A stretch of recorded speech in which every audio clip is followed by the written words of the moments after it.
dengan kami?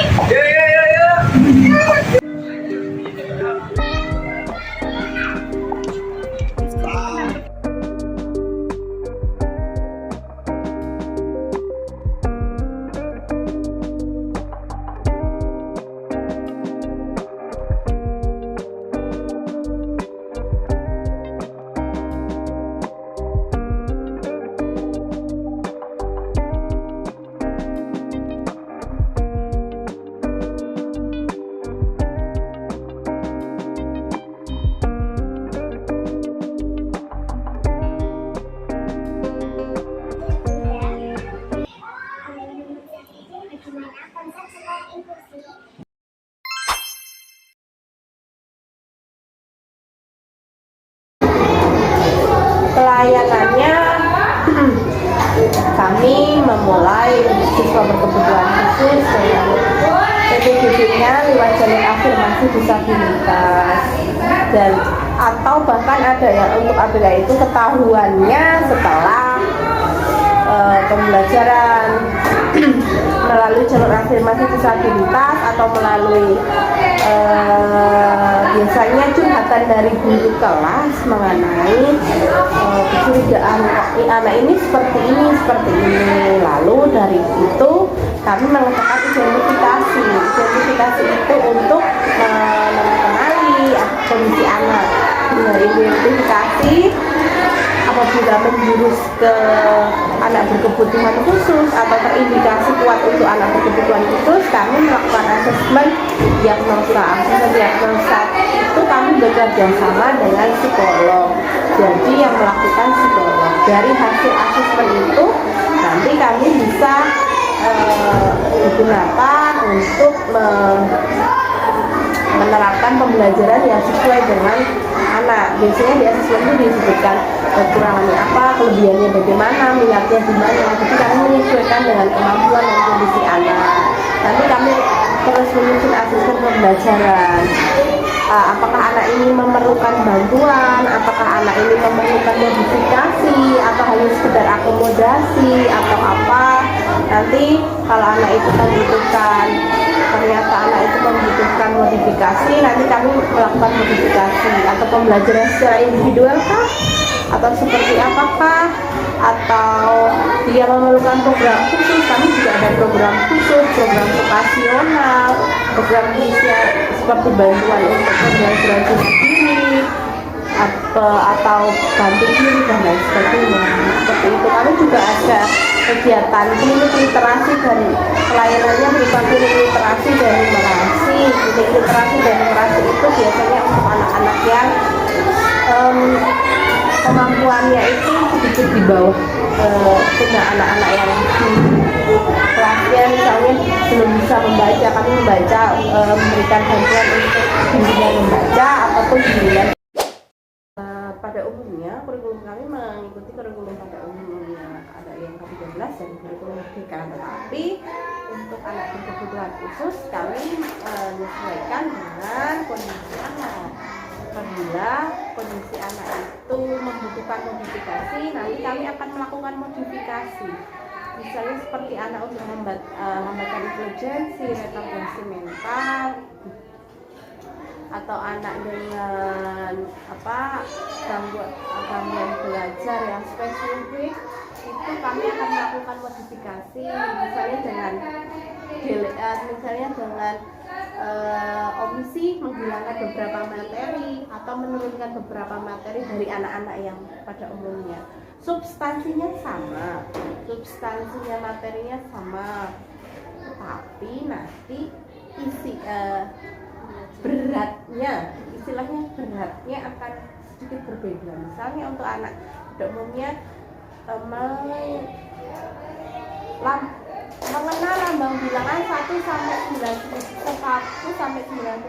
Untuk anak ini terus katakanlah 1 sampai 20 dulu, seperti itu. Tapi tidak semua anak itu harus dimodifikasi ya, tidak semua anak ABK itu perlu dimodifikasi. Ada yang anak tunarungu tapi pinter, ada tunaneral vision pinter, ada. Kami hanya perlu, kalau itu mereka bisa mengikuti kurikulum seperti anak-anak di kelasnya, tapi kami hanya perlu melakukan menyediakan akomodasi. Misalnya akomodasi untuk anak yang low vision itu misalnya dengan materinya kami printkan dengan font yang lebih besar. Jadi kalau yang fashion di sini tuh macam-macam. Biasanya kan jam. Kalau itu sekitar 5 meter di situ. Tapi 5 meter hanya sebatas 3 atau 5 meter hanya sebatas itu. Tapi kalau membaca tetap ini. Mungkin 5 meter itu dia bisa melihat sekedar bayi. Sistemnya seperti yang sudah saya jelaskan tadi, identifikasi itu bisa dari karena dia masuk lewat jalur afirmasi disabilitas, bisa karena laporan dari wali kelas, bisa karena kecurigaan dari ABK dari GPK mengenai perilakunya. Itu nanti kami diskusikan, kami melakukan identifikasi itu masih dilakukan oleh GPK. Terus menggunakan beberapa form itu nanti dia masukkan nih ke kriteria ABK atau kriteria kecurigaannya memadai nggak ke ini atau hanya suatu perilaku yang wajar atau bagaimana. Nanti kalau dia menuju ke salah satu ABK, nanti kami melakukan asesmen. Kami bekerja asesmen itu kami bekerja sama dengan psikolog itu yang kami bekerja sama dengan salah satu psikolog dari Budiah dari SMP 1 Bantul dan dari ULD unit layanan disabilitas. Biasanya kalau ULD itu bekerja sama dengan psikolog UPI. Dari identifikasi itu dilakukan asesmen yang tentunya harus juga dengan persetujuan orang tua. Asesmen dari asesmen itu nanti kan kita menemukan kemampuan awal, kebutuhan anak, kondisi anak, dan nanti bisa juga mengetahui minat, bakat, kesukaan yang bisa nanti digunakan untuk menentukan pembelajaran yang cocok bagi anak. Mungkin kan ternyata dia hanya membutuhkan media yang menarik saja. Maksudnya media yang menarik itu misalnya dia tidak menyukai hal ini, dia hanya menyukai yang berbau-bau dengan berbagai alat transportasi. Mungkin materinya bisa kita hubungkan dengan alat transportasi untuk matematika misalnya itu. Atau dia membutuhkan modifikasi, atau dia membutuhkan akomodasi seperti apa, nanti kita lihat dari asesmen itu. Selain untuk sarana dan prasarana Itu beda. Sebenarnya sarana I'm just calling to say I am so troubled by the soul of mine.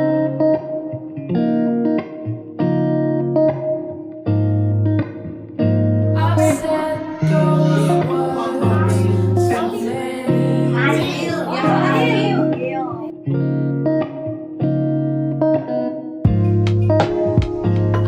need you in this life.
troubled by the soul of mine.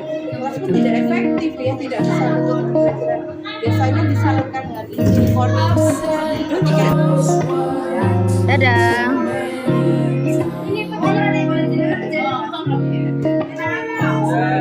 Tas.